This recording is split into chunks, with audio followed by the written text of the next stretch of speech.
lahat ito para lamang Mamati ipako ka mga sa senador sa media plenary at sa publiko session kag at ilayo hapon. ang atensyon sa Kamara at mga congressman.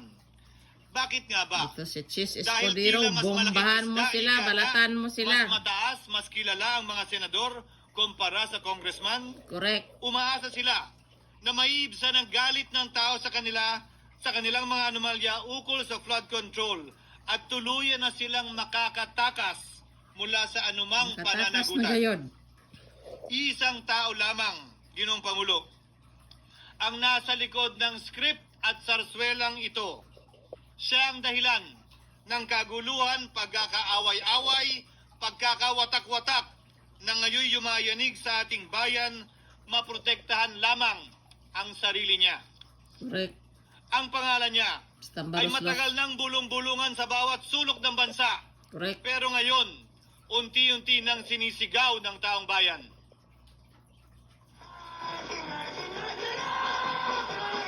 Magtanakaw si Martin Romualdez. Magnanakaw si Martin. Ayan.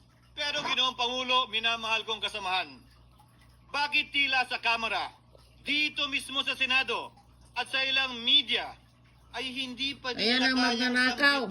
Grabe, malita-malitang kwarta. Sasabihin ko, Martin Romualdez. Ayan. Minsan ang binanggit ng mga diskaya ito mismo dito sa Senado, ang Correct. kanyang pangalan.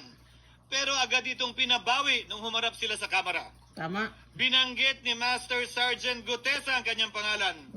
Pero ultimo notaryo, natunto nila at pinabawi nila ang pagnotaryo.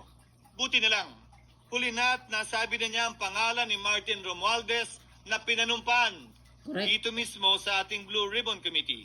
Tama. Hindi ba't si Ginoong Gutesa hindi ba't si Sergeant Gutesa lamang ang bukod tanging testigo na walang kinalaman, hindi sangkot sa flood control issue, walang hininging immunity, deal o proteksyon kapalit ng kanyang pagtestigo.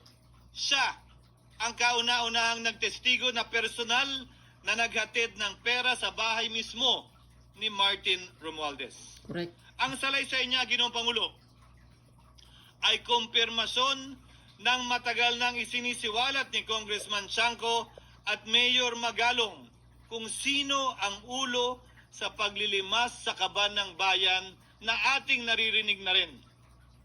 13,803,693 with Congressman Saldico as proponent.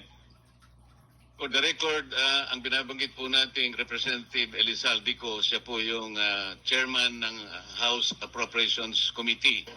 Wala kaduda-duda yan. Ito nga, hirap na hirap silang banggitin pa yung isa sa mga mastermind nila dyan, si Saldico. Hirap na hirap pa silang banggitin. May isa pang mas mataas sa kanya? Hindi naman gagalaw yun kung walang... Siyempre, hindi naman gagalaw yun Bakit ayaw kung mong walang pahinturot yung mas mataas sa pangalanan? kanya. She's the House Speaker.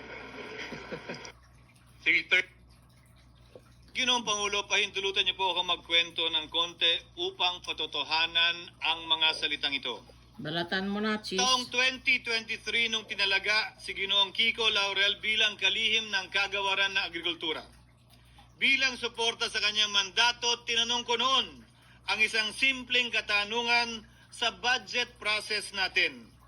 Bakit mas malaki ang pondo ng flood control kesa sa agrikultura? Tama. Ay, advertisement.